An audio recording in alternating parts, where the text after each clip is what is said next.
Hola, soy José Navarro, host de Páramo Deportivo. El primer episodio lo soltamos con toda la ilusión del mundo, pero no sabíamos qué esperar. Y ustedes lo escucharon, lo compartieron y nos escribieron. Así que aquí estamos de nuevo con más ganas que nunca. Hoy nos metemos de lleno en lo que muchos nos han preguntado: ¿cómo se entrena en Sports Lab?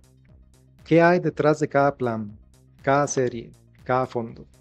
Más allá de las métricas y los cronómetros, hay filosofía, hay ciencia y sobre todo hay comunidad. Así que acompáñenme, que este episodio va detrás del cronómetro. Para entender cómo entrenamos en Sports Lab hay que ir a la raíz. El diseño de cada semana, zona de esfuerzo, cada pausa activa, cada recuperación. Y nadie mejor para contarnos de esto que el fundador del equipo. Hoy conversamos con José Amaya, coach de Sports Lab CR, para que nos explique cómo se construye un entrenamiento con propósito, pero desde dentro. Y para recordar con quién estamos hablando, José es licenciado en Ciencias del Movimiento Humano con énfasis en rendimiento deportivo y es el fundador de Sports Lab CR. José, ¿cómo estás? Hola, José, ¿todo bien? Un saludo a usted y bueno, a que nos acompañen acá alrededor y también a todas las personas que nos vayan a escuchar en este segundo episodio. Muchísimas gracias por estar acá, por acompañarnos. Bueno, entremos en materia. José, contanos, a grandes rasgos, ¿cómo se diseña una semana de entrenamiento en Sports Lab? Bueno, a grandes rasgos, tal vez a veces me gusta irme muy a grandes rasgos, pero para poder diseñar una semana de entrenamiento siempre hay que entender un macro.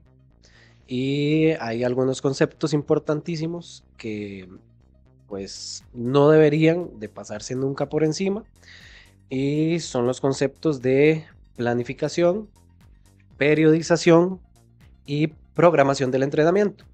Este, que son los macros que nos guían a poder planificar una semana. Entonces, así brevemente, la planificación es un plan general, es un plan en el que podemos ver inclusive periodos muy grandes. En el caso de atletas de élite, inclusive son multianuales, por ejemplo, ciclos olímpicos y demás. En el caso de los atletas de Sports Lab, muchos tienen la posibilidad de planificar su año anual y decir, bueno, yo quiero hacer esto, esto, esto y esto y esto. De hecho, muy feliz y un saludo a Osvaldo, si nos está escuchando en algún momento, porque es uno de los que este año llegó y me dijo, el próximo año en febrero quiero hacer esto, que sería su tercera vez del Camino de Mulas. Es una competencia que pueden ir a buscarla, es una brutalidad. Y me dijo, quiero hacer esto, esto, esto y esto durante todo el año para prepararme. Entonces, entendiendo eso, tenemos un programa, digo, perdón, una planificación del entrenamiento general en el que metemos competencias, evaluaciones, entrenamientos específicos, descargas musculares y todo un montón de cosas. Luego nos vamos a la parte de periodización en la que dividimos todo eso en periodos diferentes porque hay que ordenarlos. Entonces es un periodo de base que se puede dividir en uno, 2, 3, un periodo de construcción de la forma y existen los periodos ya de pico o de competencia en los que pues, se hacen diferentes tipos de trabajo. Entonces ya entendiendo esto, yo puedo decir, bueno, me voy para atrás. ¿En qué periodo estoy? ¿Qué tenía planificado para este periodo? Una competencia, un entrenamiento, X cosa. Y ya entendiendo esto, me voy a la semana para hacer la programación de la semana. ¿Qué hay que tomar en cuenta? Bueno, un montón de cosas previas, como las que dije, y en la semana en sí, que haya un adecuado balance de los factores del entrenamiento, que son la carga, la densidad, que es el descanso, y a veces a la gente se le olvida, es muy importante. Y la frecuencia de sesiones, también eso pasa mucho cuando entrenan multideporte. Entonces no solo corren o no solo nadan, sino que hacen diferentes tipos de deporte. Hay que tener una frecuencia de entrenamiento adecuada en cada uno de estos ejercicios o deportes. Todo eso se toma en cuenta, pero creo que muchísimo, muchísimo más importante es que estamos trabajando con personas que tienen una vida no como deportistas profesionales ni de élite, sino que tenemos que adaptar todo esto a la realidad de ellos. Entonces, ¿que puedo entrenar todos los días 1 hora por semana? Ok, entonces tengo que jugar con ese asunto de un día, todos los días 1 hora, está bien, pero unos días son suaves, otros fuertes, y ahí vamos jugando como con la intensidad. Si es una persona, porque algunos tienen el chance de entrenar 2 horas y media por día, entonces sesiones más largas, sesiones más cortas, semanas un poco más largas y semanas de descarga un poco más cortas. Entonces, todos esos factores toman un papel importante, pero el final determinante creo que es el poder asegurarnos de que esa persona pueda cumplir con eso. Listo, listo. ¿Y cómo se equilibra la intensidad, el descanso y el volumen? ¿O hay una fórmula ya hecha que, digamos, no sé, se me ocurre 3 semanas duras, una descanso, 2 semanas duras, una descanso, una semana dura y dos de descanso o algo así? ¿Hay alguna fórmula o eso se va planificando al vuelo? Sí hay una fórmula, pero vieras que como decía también un profesor en la U, y es que la planificación del entrenamiento, periodización, programación, a veces solo decimos planificación, este, es como la música o como la pintura. Entonces, hay técnicas específicas, hay secuencias que hay que seguir, pero al final uno es el que trata de jugar y acomodar todo eso y hacer malabares y tratar de hacer, en el caso como decía, es arte, música y pintura, ¿verdad? En este caso es deporte o ejercicio físico, pero es algo así, es un poco de darle el toque de uno, siguiendo reglas básicas, que hay principios que se llaman principios del entrenamiento, que siempre hay que seguirlos. Digamos, si yo me brinco eso, entonces no estoy haciendo ni arte, ni deporte, ni absolutamente nada. Digamos, no puedo brincármelo porque estoy irrumpiendo en patrones y cosas que tengo que respetar porque ya están entendidas dentro de la fisiología del cuerpo. Mm, Entonces, eso sí, muy importante, ¿verdad? ok, ok. ¿Y cómo se adapta, digamos, un plan? Tomemos natación como ejemplo. ¿Cómo se adapta un plan para alguien que dice, yo quiero desempeñarme bien cuando yo vaya a la piscina?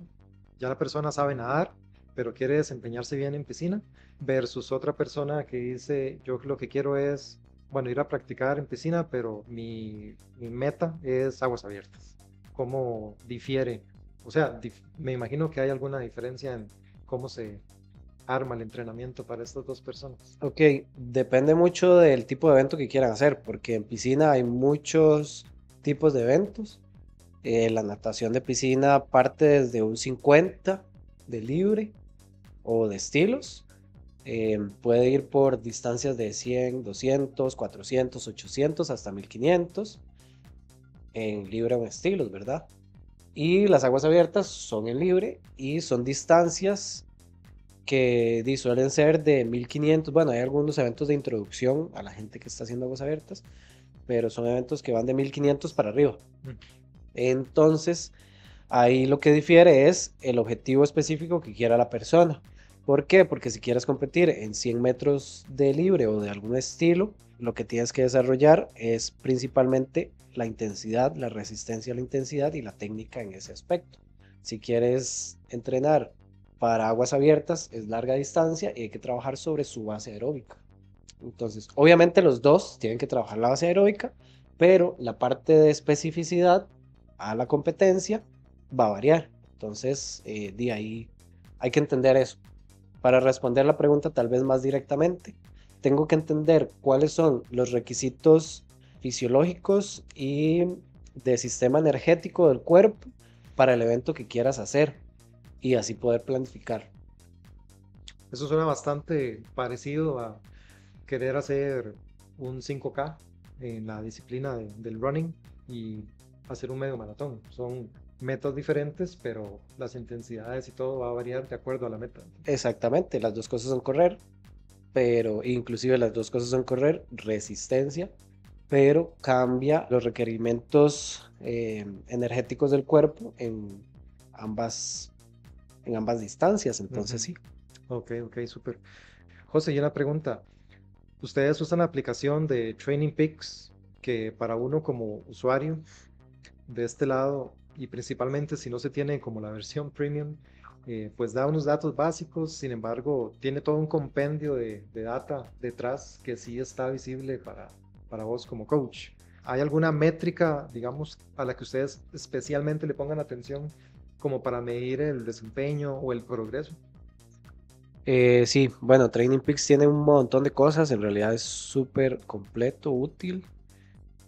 Se puede explotar muchísimo más de lo que uno lo explota, pero creo que también, pues, es lo que hablábamos al principio, es trabajar con personas que no se dedican a esto. Entonces, también a veces el nivel de exigencia y de presión hacia ustedes como deportistas, tampoco les podemos exigir demasiado porque se vuelve una frustración. Sin embargo, Training Peaks nos da bastantes cosas. Bueno, lo básico nos da frecuencia cardíaca para correr, para inclusive nadar, para andar en bicicleta, para cualquier ejercicio nos da frecuencia cardíaca. Nos da el ritmo, que es el ritmo, inclusive si es en ciclismo, nos da velocidad. Por ejemplo, si hubiera un atleta que entrena en un velódromo, entonces sí podemos utilizar el pace en velocidad en ciclismo porque Sí. lo tenemos. Y en carrera tenemos el pace. En natación se puede utilizar el ritmo por 100. Todo esto son las zonas que logramos determinar. Tenemos potencia en caso de los ciclistas y corredores que tengan algún strip. No recuerdo en este momento si es el nombre preciso. Y vamos a ver. O sea, tenemos un montón de cosas, de datos, de eso. O sea, creo que para sacar unos cuantos ahí. Ok. Bueno, tenemos el TSS que nos da carga de entrenamiento. Pero eso se construye a partir de estos datos. O sea, no es un dato aparte, es algo que se construye. Ah, ok, es como si fuera Entonces, un ajá, resultado de varios parámetros. exactamente. Ya, listo, listo.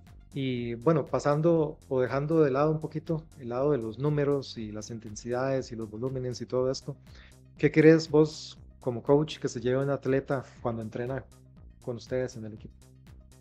Ok, bueno, creo que queremos varias cosas. Primero, ojalá que pueda creer en la filosofía del equipo, que es hacer esto para sentirse bien, porque nos gusta y hay que disfrutarlo de alguna forma. Está el que lo disfruta competitivamente y le gusta morderse. Está el que lo disfruta nada más por salud y por salir y siente su cambio hormonal después de hacer ejercicio.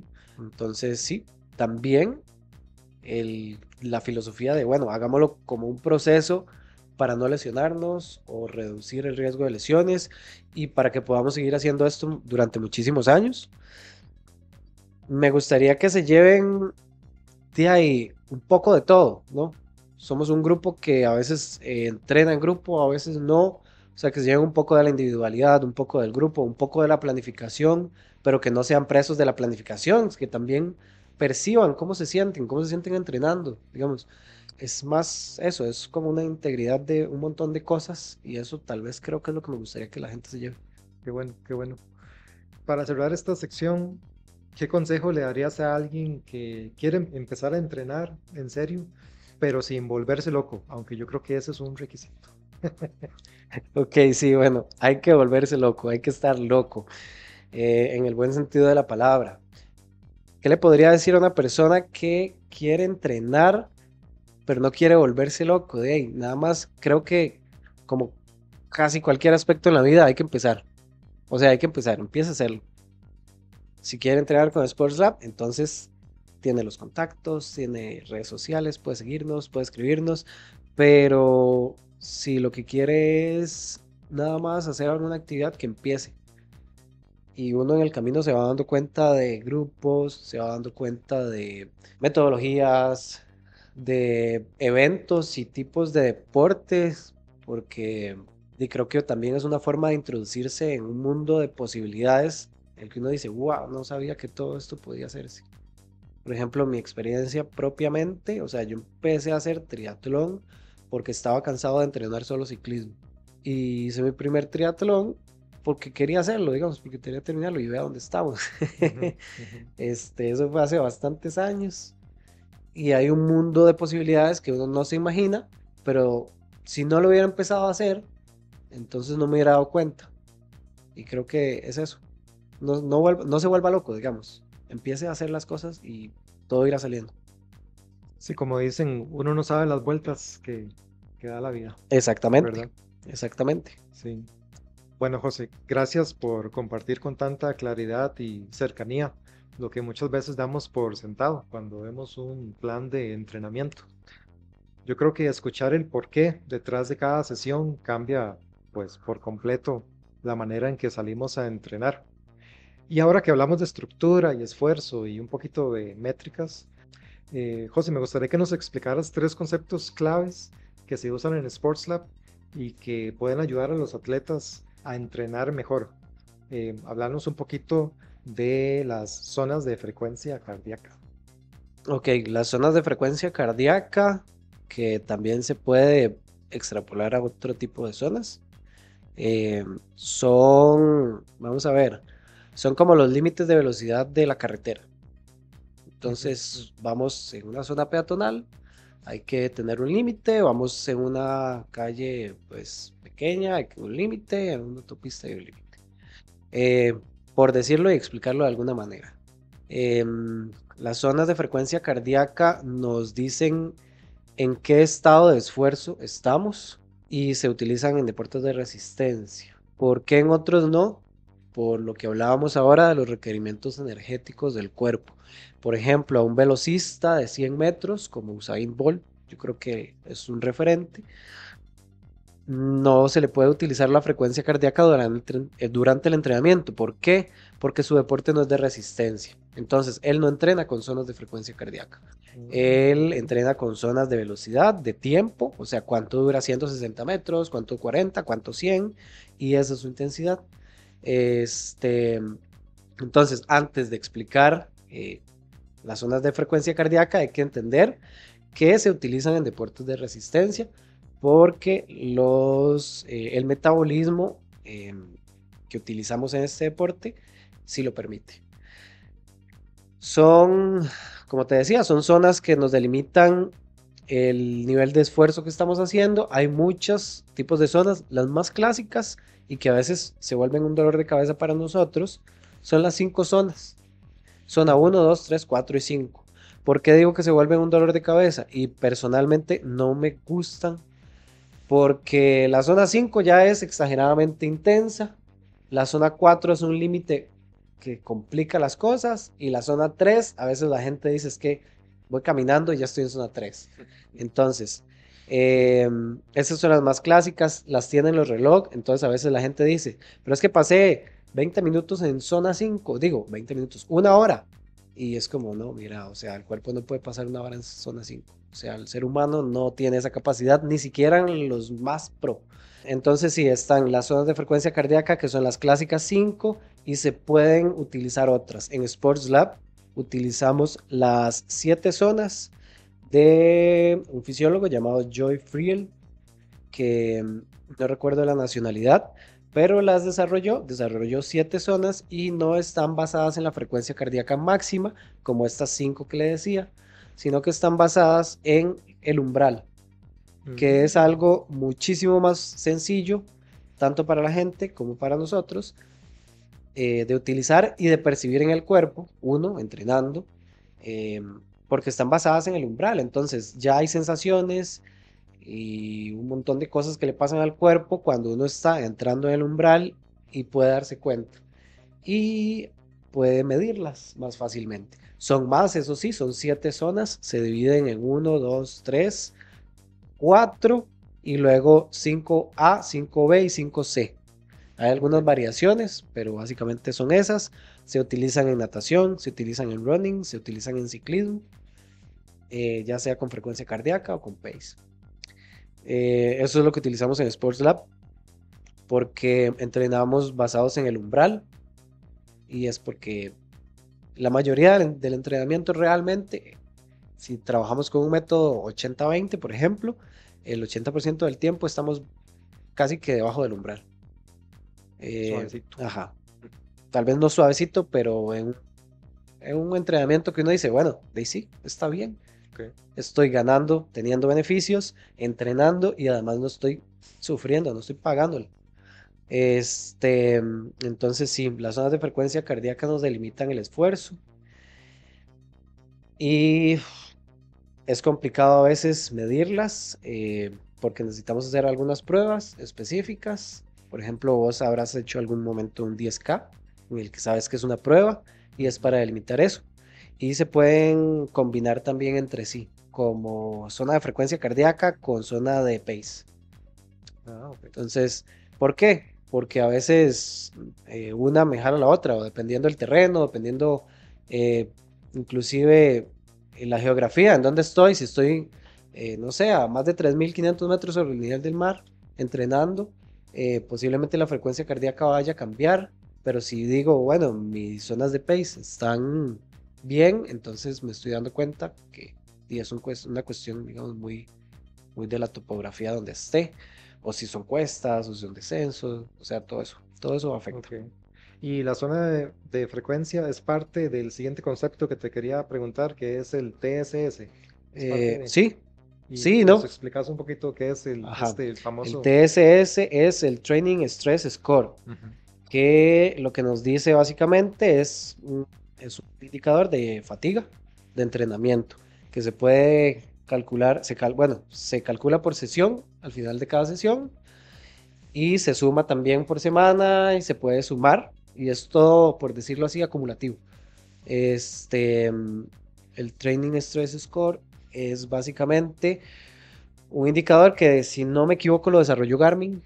Tengo el recuerdo de que la primera vez que vi el TSS y empecé a investigarlo, el único lugar donde lo veía era en Garmin, en cosas de Garmin, en plataformas de Garmin. Ok. Entonces sí, ahora se utilizan en otro montón de cosas y es una construcción de la intensidad del esfuerzo basado en todas las variables y datos de entrenamiento que yo le pueda meter al reloj. Por ejemplo, la frecuencia cardíaca, lo acabamos de ver. Pero si yo no entrené con frecuencia cardíaca, el reloj lo puede calcular con zonas de pace, si las tengo bien configuradas. O con zonas de velocidad, si las tengo configuradas. Pero también afectan otras cosas, por ejemplo la temperatura. Los relojes ahora también pueden medir temperatura. Sí. Entonces no es lo mismo un estrés de haber corrido 10K a 15 grados centígrados que haberlo corrido a 32 grados centígrados. Entonces todo eso afecta. Ahora inclusive hay mucha data en el tema de climatología y el viento. Entonces si saliste a hacer un entrenamiento de ciclismo y podés meter dentro del Training Peaks o del reloj o tenés adjunta alguna plataforma que diga cómo estuvo la climatología y el viento en ese momento, entendiendo que además el ciclismo, eso es algo muy importante, nos agrega datos al TSS. Entonces Ok. es algo muy dinámico, no es algo como decir, bueno, el promedio de frecuencia cardíaca mío al final del entrenamiento fue tal, sino que es algo que se construye por un montón de cosas. Es muy Ujú. chivo. Y eso nos dice qué tan fatigado estamos. Existen tablas, eh, parámetros para saber qué tan grande fue la fatiga de un esfuerzo. Y así podemos saber si fue demasiado excesivo o fue muy bajo o está ahí promedio. Y eso, inclusive eso ayuda a construir la siguiente semana, por ejemplo, de entrenamiento. Me imagino que eso entonces va de la mano con el siguiente concepto, de hecho, que es la tasa de esfuerzo percibida, porque vos me puedes poner un entrenamiento en ciertas zonas y yo digo, bueno, qué rico, José me puso unos 40 minutos en zona 2, pero ese día había algo, el calor o fue la elevación o lo que sea, no dormí bien, etcétera. Y esa zona 2 tal vez el reloj dice, sí, vas ahí, pero yo la sentí como si fuera en zona 4, que Ujú. es mi esfuerzo percibido. ¿Cómo funciona ese concepto ahí Ok. del famoso RPE? Bueno, en algunos, por ejemplo, cuando yo tengo un Polar para ciclismo, cuando termino de entrenar, él sí me dice que le ponga carita, bueno, este también, eh, que le ponga una carita de cómo me sentí. Así. Y he notado que cambia los parámetros, depende cómo yo le pongo con cómo me sentí.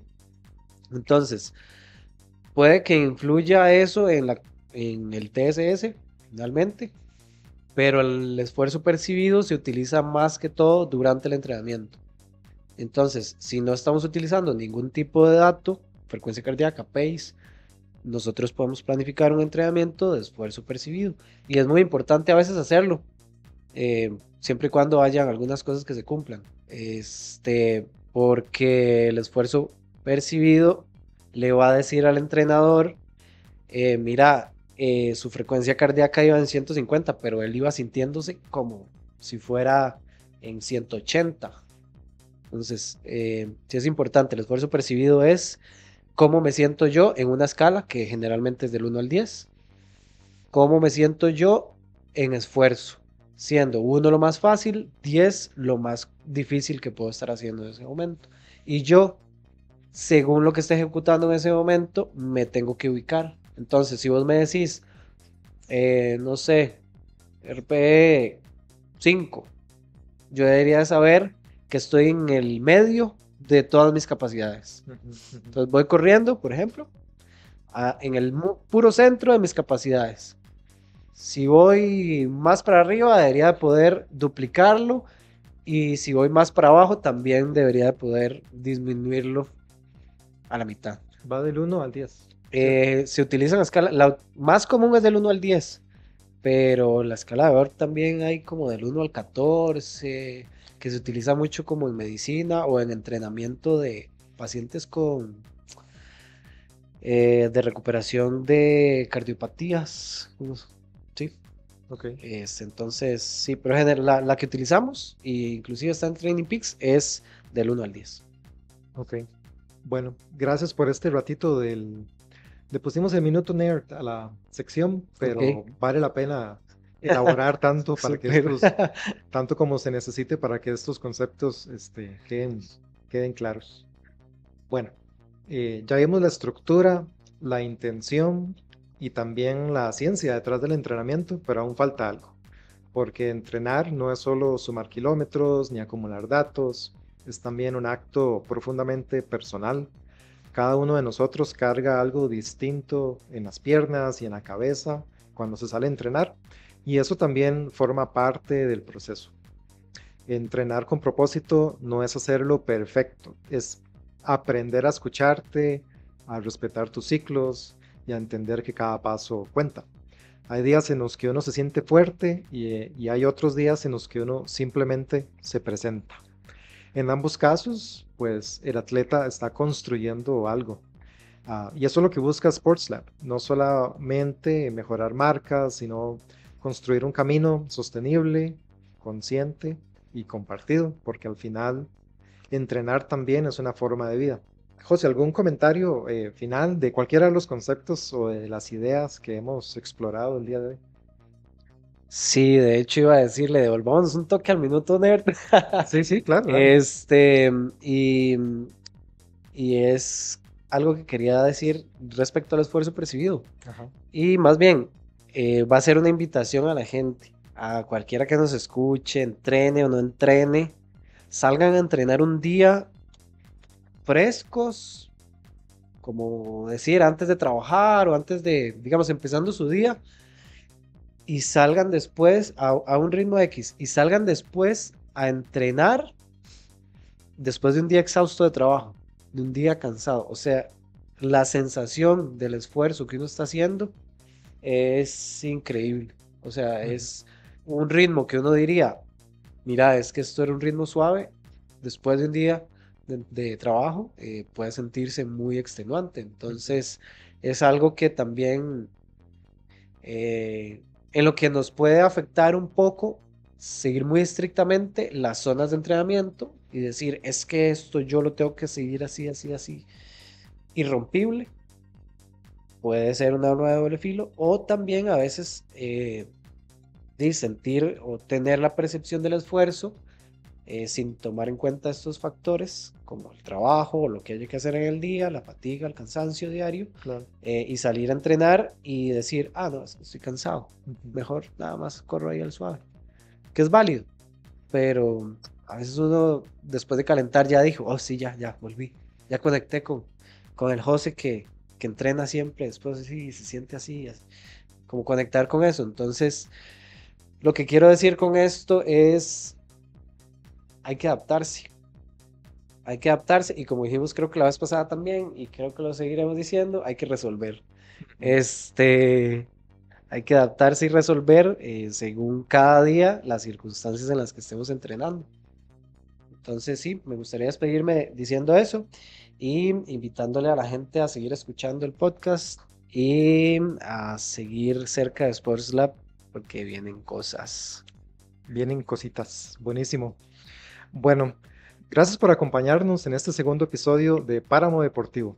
Si te gustó, compartilo con alguien del equipo o con ese compa que necesita un empujón para empezar o volver a entrenar. Queremos que este espacio sea una conversación, así que si tenés dudas, sugerencias o lo que sea, puedes escribirnos al correo electrónico sportslabcr@gmail.com. Ahí vamos a estar leyendo todo y poco a poco iremos respondiendo sus preguntas en los próximos episodios. Nos escuchamos muy pronto porque esto apenas empieza. Muchas gracias y chao.